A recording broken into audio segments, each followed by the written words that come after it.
This video is brought to you by Squarespace, an all-in-one platform for building your brand and growing your business online.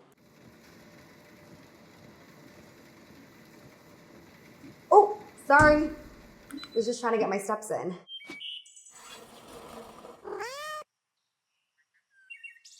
Hang on, you guys. Before we start the video, I need to check my FRS, my filming readiness score. It's a biometric reading that tells me when I'm in the optimal physical state to start recording. Okay, I'm ready. Most of us probably know someone who's tracking their health in some capacity, whether it's by casually counting their steps or closely monitoring their blood oxygen levels at any given moment. And this is because in the last decade, we've seen a boom in wearable health trackers that allow us to record and monitor the kind of information that would have formerly been gatekept by a doctor's office.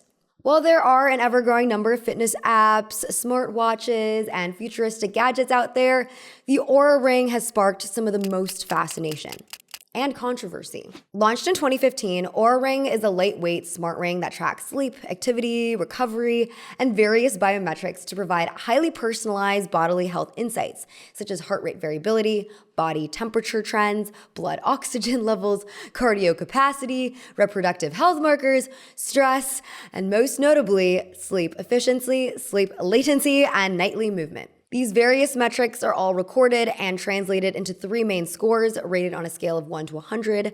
The readiness score tells you how ready you are to tackle the day. The sleep score grades how well you slept the previous night. And the activity score rates how well you're balancing activity and rest. The Oura Ring then provides tailored recommendations based on your scores. For example, your daily activity goal adjusts based on your readiness score, letting you know if you should rest your body and go to bed early or go for an intense workout at full capacity. It's almost like having a personal trainer that tracks and responds to your every action, even while you sleep. As science fiction-y as this all sounds, health tracking isn't a completely new phenomenon. The first commercially available wearable pedometer or step counter was released in 1965 in Japan. A Tokyo doctor / city clinic director named Iwao Oya worked with the Yamasa Toke Keiki company to produce the Manpoke, which translates to 10,000 step meter. Here we go. We're off on our walk. There are some myths about where the 10,000 step number came from, but according to a Yamasa spokesperson, the company has no actual verifiable information as Dr. Oya is no longer alive, and I guess no one thought to ask him. Either way, 10,000 steps is still a number that many people determine as the paragon of good fitness. And then let me see how many steps I have for the day. 13K steps. Decades later, when the clip-on Fitbit was released in 2009, step counting became a more social consumer habit, letting users form groups where they could compare fitness goals and activity. In 2012, the Nike Fuel Band gamified fitness even further, enabling users to undertake weekly challenges and compete with their friends. And while not a wearable, who could forget the Wii Fit that introduced all kinds of body dysmorphia to young kids like myself? Fitbit later transitioned to smartwatches and in 2014 developed the ability to monitor users' heart rates for 24 hours, providing overnight data that wearers could potentially use to improve their sleep hygiene. In 2015, the first Apple Watch was released, and future iterations would include ECG monitoring to help people manage heart conditions. Today, about 1 in 5 people has a smartwatch or fitness tracker, not accounting for the fitness apps people also have on their smartphones. If you've been wanting to launch a website, but HTML and CSS and tech in general stresses you out, Squarespace is a really accessible, easy-to-use platform to help you get started. They have pre-made templates and a drag-and-drop tool called Fluid Engine that allows you to configure your page in the simplest way possible. But that's not all. Having a nice website means more than just looks. Squarespace has you covered with all kinds of analytics so you can track how your website is performing, who is visiting, and more. And if you're someone who needs an online storefront to their business, Squarespace has all the tools to make the process super smooth sailing. You can set up whatever kind of product listings, be they physical items, digital downloads, or memberships, and turn on payment processing with the click of a few buttons. Check out squarespace.com for a free trial, and when you're ready to launch, go to squarespace.com/Mina to get 10% off your first purchase of a website or a domain. I actually read this dystopian tech book called The Dream Hotel by Leila Lalami last year, and it freaked me out so bad that I deleted Apple Health off my phone for months. I forget why I re-downloaded it. I think it was like because I got a new phone and it just came back on my phone. I don't know, and that's besides the point anyway. But the point is, even though I was no longer using Apple Health, my phone was still recording data, because how else can you explain why there was data available about how many steps I was taking during the time that I had deleted the app? My conspiracy theories aside, the question you probably want to know is all of this tracking actually making people healthier? While we don't have research on the long-term effects of wearing fitness trackers, studies show that wearing them can lead to more physical activity in the short term. One team of Danish researchers found that on average, when using physical activity monitors, people took 1,235 more steps per day, stood for an extra 10 minutes per day, and did an additional 49 minutes of moderate to vigorous physical activity per week. However, in a Harvard Health blog post, Dr. Megan Wasfy shares that many people using health trackers are already motivated exercisers. So they're mostly used by already active people looking to just amp up their fitness routines. I've been on the anti-tracking your media campaign for years now. I have a Goodreads account, though I rarely sign in, and I have a Letterboxd account that I use for the watch list and list making functions only. Tracking stuff just puts me in a weird mindset. It transforms reading and watching into jobs when they should be just fun activities. And there were days when I used to cram in 3 movies in a row to hit my monthly goal. And did I enjoy watching those movies? Maybe the first one, but when you realize your eyes are going bloodshot in pursuit of just checking off a list, something's gotta give. So beyond the physical, I do feel like health trackers can similarly encourage us to be psychologically obsessive about earning the right numerical scores or keeping up with streaks. And the problem with that is that we can end up valuing the scores over the activities themselves. For example, a while back, I set a goal to touch my toes. I've always been incredibly inflexible my whole life, so this was actually a very big goal. And I started using the Bend app to track my daily stretching. The app would alert me to keep up my stretching streak every morning, and I did end up touching my toes, but after I hit my goal, I still used the app as a way to remember to stretch every day. However, one day I was traveling, so I didn't stretch, and I broke my streak. And what I realized was, when I lost the external validation of the streak, I felt way less motivated to stretch. I actually felt weirdly petty towards the app and purposely didn't stretch for a week to punish it. Meanwhile, I was just, punishing myself. For Harper's Bazaar, Sarah Tan writes that her Oura Ring metrics are the first thing she sees when she wakes up. She writes that her scores don't just dictate her daily plans, but affect how she feels about her day before it even begins. Tan writes that a low sleep score will be the main talking point of her day, setting her off on the wrong foot and giving the impression that she's not energized enough to get through the day's demands. Psychologist Rachel Goldman connects this feeling to the expectancy effect, the psychological phenomenon where beliefs, expectations, or assumptions unconsciously influence behavior and physical responses, shaping outcomes to match our expectations. Goldman says, instead of asking, how do I actually feel today, people start relying on a number to tell them whether they should feel energized or tired. Psychologically, that can weaken our ability to trust our own internal cues. On top of that, the way that companies like Oura describe human health and physical activity is very productivity and performance oriented, relying on sterile descriptors like optimal and compromised, which sound more like they're describing machines rather than people. In fact, when the first generation Oura Ring launched in 2015, co-founder Petteri Latela used the following phrase at an SF launch event to promote it. We all know the charge level of our mobile phones, but do you know the charge level of your body? No wonder I was trying to take revenge on my apps. Either they're becoming more human-like or I'm becoming more machine-like, or both. Beyond Oura contributing to health anxiety, many are also anxious about how much personal health data the company has on its hands. Once again, I highly recommend the Dream Hotel if you want to add more paranoia to your life. While Oura asserts that it will never sell or rent health data to any third party, including the government. We will never share your data without your consent, or your authorization. People online have expressed concern over how much visibility the company has into our personal lives. Plus, the ongoing partnership with the US Department of Defense, which started in 2019, has not made anyone feel safer. Outside of Aura, I feel like these anxieties speak more to the general fears people have about tech surveillance, especially given that cybercrime is on the rise. There is an amazing New York Magazine article about the myth of internet privacy, and I highly, highly recommend reading it. It changed my life for maybe the worst, but it's good to stay informed. All is to say, on the one hand, I can see the benefit of wearing health devices, giving people reminders to stand up and to move their bodies, given, how sedentary modern life has become. I never would have touched my toes without Bend. And it might be possible to use a wearable health device without obsessing over metrics. But at the same time, I think it's easy to lose sight of the intention behind using these tools when we become fixated on our scores or streaks. When we over-rely on health tracking tools and internalize the arbitrary scores they give us, we weaken our intuition about our bodies, offloading our natural sense of being hungry, tired, or energized to a piece of technology, which just feels kind of dystopian.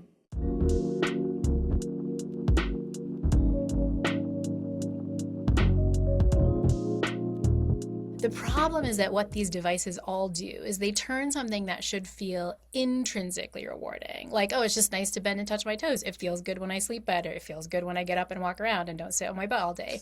Intrinsic stuff gets turned into what's called an extrinsic reward. It's a score. It's a little beep. It's a little thing that says good job, right? It doesn't have to be a grade. It can just be as subtle as you're telling this other thing that you did it. What research has shown is that intrinsic rewards have this funny way of getting messed up if you put an extrinsic reward on something. But the key is that you have to still pay attention to the intrinsic motivation. I think that is really the answer for how to do this in a healthier way, is you got to notice where the motivation is coming from, right? I think one thing to ask yourself is, if the thing broke tomorrow, right? If the Oura ring broke tomorrow, would you still care about your sleep? Would you still... I give up. Right, yeah. And if there was a glitch in the app and your streak ended today, would you be like, that's it, I'm never going to do it again? And if that's where you are, then you're in a spot where the old part of the reward, the thing you really cared about, has kind of gone away. And you might need to develop a little bit of a relationship with your own perfectionism, your own going for these scores, and so on. The problem with all these tools is that when we have the tool, we don't have to intrinsically, mindfully notice what our bodies really need. We lose this proprioception that's just been part of the human species forever. A lot of my work before I did happiness stuff, I studied animals, and I worked with monkeys, and it's the monkey doesn't need an app to tell it it's sleepy. The monkey doesn't need an app to tell it it's hungry or about to get sick and it needs to rest. It just knows. And I do worry that we're losing some of our ancestral wisdom because we're offloading it to apps. One of the things that the apps do well is they cause us to have a moment where we pause and assess, right? In the morning when I get up, I look at my sleep score, say. I think don't do it with the app, but just in the morning when you get up, okay, how am I feeling? Am I feeling rested? Am I ready for the day? If I had to give it a score, what would it feel like, right? You do need that moment of mindful intention to notice, but rather than doing it extrinsically, can you just take some time to notice intrinsically? Let's take a closer look at Aura's sleep score. The way it works is that Aura boils our entire night's worth of sleep into one numerical value, which, in my non-expert opinion, doesn't seem like the most comprehensive metric, given how subjective the experience of sleep is. I'm sure most of us have had the experience of getting 8 hours of sleep, but waking up and feeling absolutely exhausted for some reason. While other nights, we've gotten 5 hours and somehow are able to have a full workday, go to wushu class, and even do the most grueling task of putting away all our clean laundry for the day. The reason for this is that there are so many factors that go into our subjective idea of a good night's rest. And the Oura Ring cannot account for all those factors. For instance, the Oura Ring doesn't know if we had trouble falling asleep because we were up late stressing out over a work project and have an important meeting the next day, or because we just had a bender of a night out with friends and are taking longer than usual to get the Kim Petras out of our system. Without the Oura Ring, the way we would subjectively evaluate either night of sleep would likely differ dramatically. I guess that most of us would probably rate the night out with our friends as slightly more restorative than a night tossing and turning with anxiety. But our Oura Ring might give both nights an equally inadequate grade. All that's to say, while wearable tech has advanced dramatically, there are some things that it can't measure with total accuracy. The feeling of being tired or alert is largely arbitrary.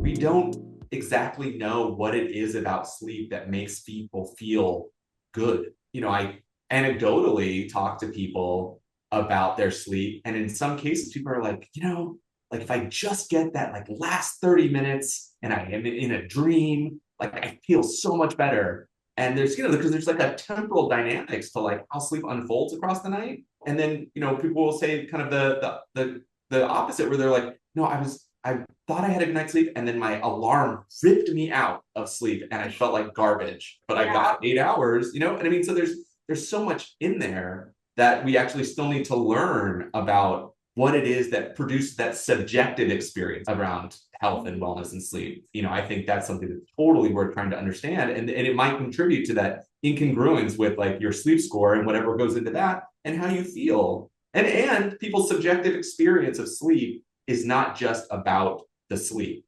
right? For instance, people that are depressed and then they have a good night of sleep may still rate their sleep as less quality as someone who's not depressed. Right. And that may be biological, but there's also kind of built into our expectations and our history about what we think sleep should be. While it can be helpful for people to track things over time, for others, it can actually create a fair amount of anxiety. And in fact, there is a term for called orthosomnia, which is an insomnia that develops because of wearable data. And so I run a sleep clinic here in San Francisco. And, it's not uncommon for people to come in with their data and be like really freaked out about this sleep score. It's certainly based in data and in science. There's still some room for trying to understand an individual's health. It's not everything, but when it's low, people get really worried about it. And that, in turn can contribute to worsening sleep, which is obviously a problem. They're data tools, they're science-based. But they're also for consumer use, right? And they're not ground truth for sleep, right? That, something you wear on your finger is not the same as measuring it with EEG technology on your head to actually look at sleep depth in the way that we would do it, say, in our laboratory. I mean, we're getting closer to being able to predict that from signals that are on a ring or on a watch or whatever. It's not ground truth. And so, understanding that flexibility and that gray area can be helpful in kind of not reading into it in the way that will create additional anxiety to impact your sleep even further. We'll go on with our history lesson.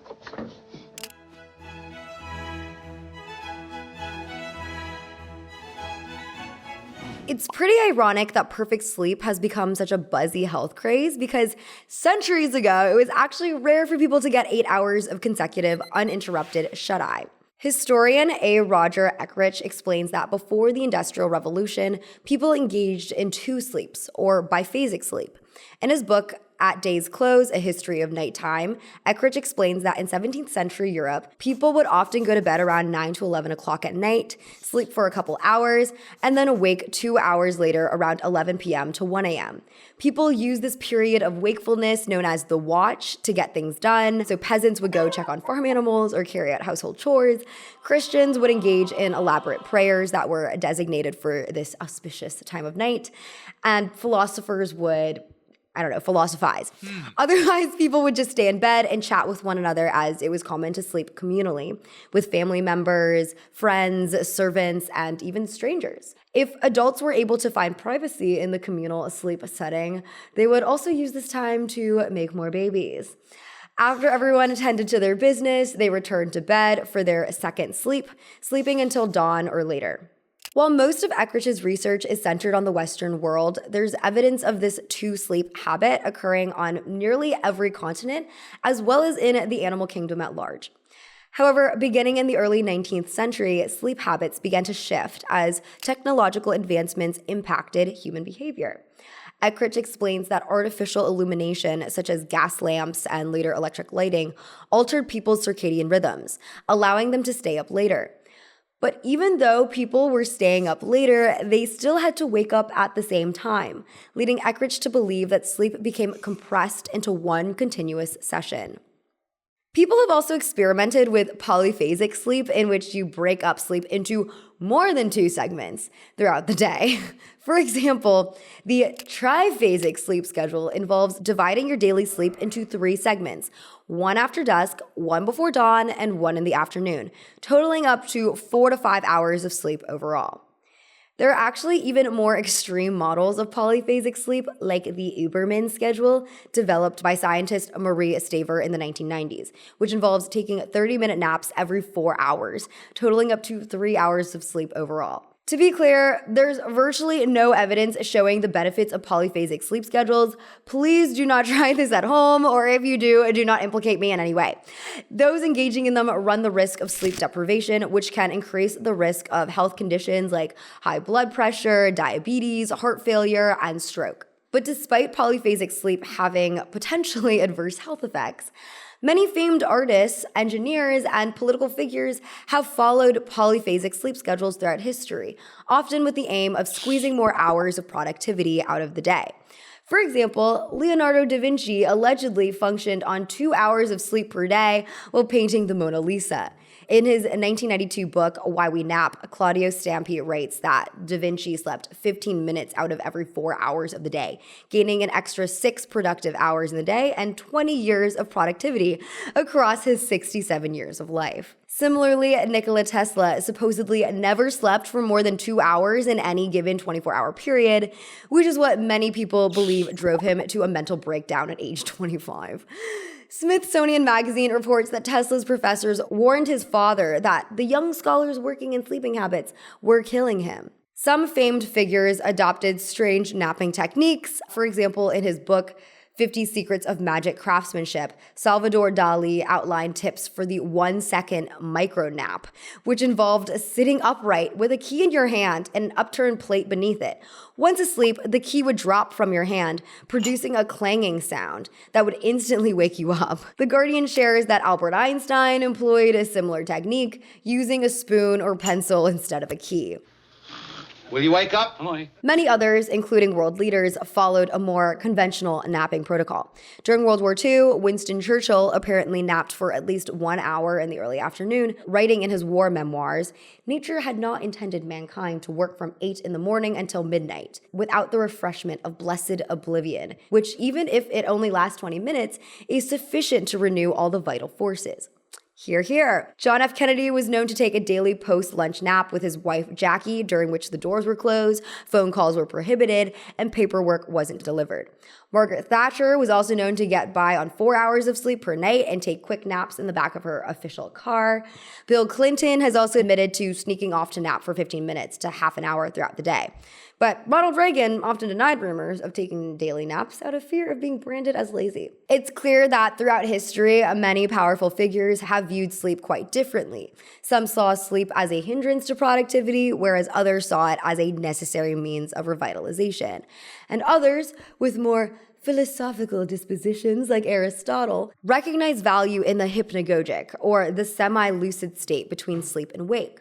In his text on dreams, Aristotle writes, "For often when one is asleep, there is something in consciousness which declares that what then presents itself is but a dream." I wanted to look at some of these absurd sleep practices throughout history because they show that good sleep is such a subjective concept. While research does, of course, support the idea that we should try to get ample consecutive hours of rest every night, I think it's helpful to see that many people have had poor sleep habits for a time or relied on napping to supplement their poor sleep throughout the day. And they still lived long and happy lives, except for Nikola Tesla. This isn't to say that we should just abandon all sense of structure and start taking 30-minute naps every 6 hours, but more to say that perfect sleep doesn't exist and that obsessive health metric optimization in general does not wholly define whether or not you can have a good life or even just a good day.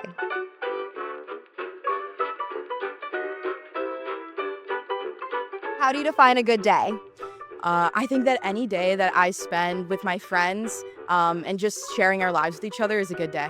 One where it ends on a high note and doesn't have too many low notes. Okay, but a couple low notes are okay for A a couple good low day. notes, you need some texture in there. So a couple low notes, not the worst thing in the No, world. I love that, a lot of texture. Yeah. I would define a good day as hanging out with my friends. Maybe it's like sunny with a bit of clouds and just like having some me time as well. A beautiful day when you wake up. I would say a good day is one, it depends on the weather, especially when you wake up, but like really spending time with family. I think that that's what feeds me every single day. I would define a good day as like any day where I end the day feeling better than I started and like satisfied with myself. What are you talking about? It's a beautiful day. Two beautiful women come out, talk to me.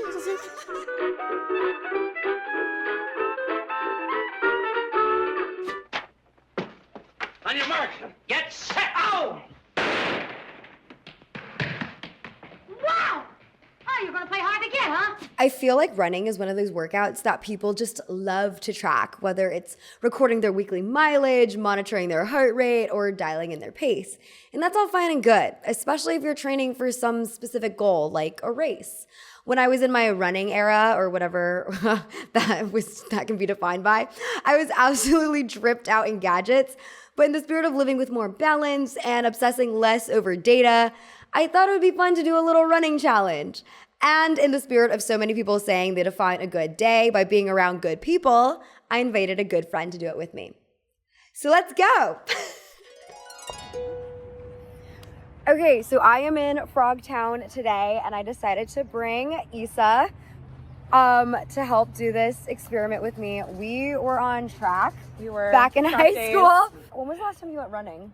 Actually, I went running yesterday. I Okay. trained for this.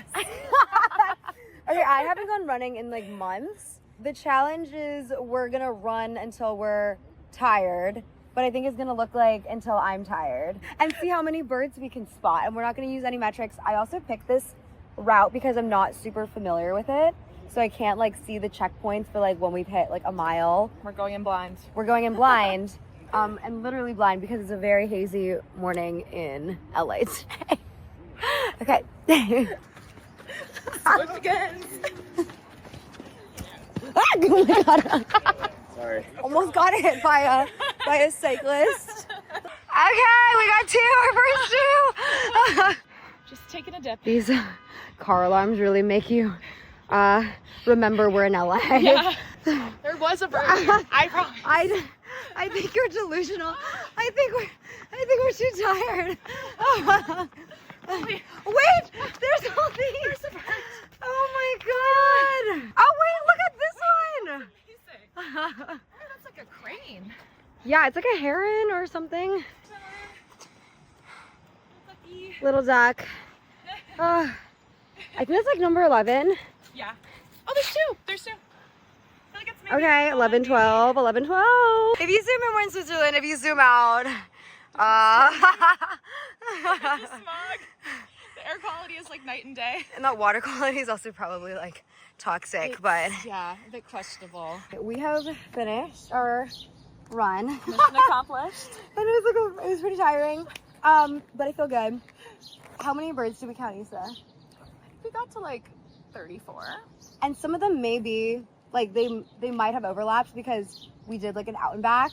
We didn't pay as close attention by the end because we were tired. So I guess you can say my run was approximately 34 birds long. Initially, Issa and I were just going to run until we were tired, which we did do. But I added in the bird count last minute because I thought it could just be a fun and engaging way to be more present in our environment. And transparently, I was also like, I kind of don't want the footage to just be me huffing and puffing the entire time. Also, I did read somewhere that you know you're close to 30 and or in your 30s when you're suddenly obsessed with birds, so I can verify that. Wait! Oh my god! Did I learn anything from this experience? Well, it probably takes a bit more than one trial to measure how an activity like this could affect my relationship with running in the long term. But I do feel that participating in these sorts of extrinsic reward-denying challenges every so often, like resisting the urge to log a letterbox diary entry immediately when the movie credits are rolling, can at least help us reset and remind us why we like to do the things that we do. All right, my beautiful doves, let's review what we learned today. The past decade has seen a boom in wearable health trackers, with the Oura Ring becoming the most ubiquitous gadget known for its ability to track granular health data and provide highly personalized recommendations. Lately, people have become especially obsessed with using the Oura Ring to optimize their sleep, using metrics like their sleep score to guide their activity and rest for the day. While many people can record their health metrics without feeling excessive anxiety, others are becoming fixated on earning perfect Oura Ring metrics, letting their scores guide the outcome of their days, which is in line with the psychological phenomenon of the expectancy effect. As we discussed with Dr. Laurie Santos, when we fixate on our health metrics, we often lose sight of why we are engaging in healthy behaviors to begin with, chasing extrinsic rewards instead of being guided by intrinsic motivators. Sleep is quite a subjective human phenomenon. There's no way to truly win at sleep or get a streak of perfect nights of sleep due to natural variance and the different ways people evaluate their sleep. As Dr. Eric Prather mentioned, consumer health trackers are becoming more comprehensive, but they're not ground truth. There are aspects of our holistic health that devices like the Oura Ring simply can't capture, and day-to-day scores are far less insightful than looking at behavioral trends over time. Taking a peek at the wacky sleep schedules people have adhered to throughout history, like the medieval habit of 2 sleeps and polyphasic sleep schedules, it's clear that sleep habits shift over time with technological and cultural changes. While I don't think that we should simply throw our healthy habits and sleep hygiene to the wolves, I think it's helpful to remember that many influential individuals were able to create and lead others while tired. Lack of sleep is no excuse. Just kidding. But I do think sometimes if I tell myself I'm tired, regardless of whether or not I had a good sleep, I will be tired throughout the entire day because I've spoken it into existence. There are obviously medical reasons for why someone should be concerned with their sleep quality, but I think for many of us, it becomes more exhausting to worry more than necessary about it. I was hanging out with my friend Julian on a recent visit to New York, and he was pretty tired. He slept terribly, but he didn't order any coffee at brunch. So I was like, Julian, I thought you were tired. And he was like, I've just embraced that I'm tired, but that I can still do things in my day. And honestly, that was really memorable to me as someone who has a fear of fatigue and who often uses it as an excuse to not leave my house. From my little run challenge with Isa, we learned that recording our activity doesn't have to be so sterile and optimization focused. Maybe there's a world in which activity tracking is a source of play rather than a list of numbers that we live and die by. While I can't say confidently that I loved running, I loved hanging out with a friend and checking out the beautiful wildlife of LA. I genuinely believe there are people out there who can track and analyze their health metrics in a more detached, non-obsessive way. Maybe it's just me who has this problem, but I think in general, there's a lot to gain from reconnecting with our sense of intuition about what we physically and mentally need. When we outsource our feelings to a piece of technology, we treat our own bodies and minds like machines that can be fixed by just clicking the right sequence of buttons. And humans are just so much more complex than that. Nothing about human health is one size fits all. Our lives shouldn't be lived competing for points like we're video game characters. We should live for ourselves, not our watches or our rings. Ooh, no pun intended. Okay, that's all I have for today, everyone. Thank you so much for listening to me chat and being on this ride with me. And I'll see you next time. Hope you have a lovely rest of your day. Bye.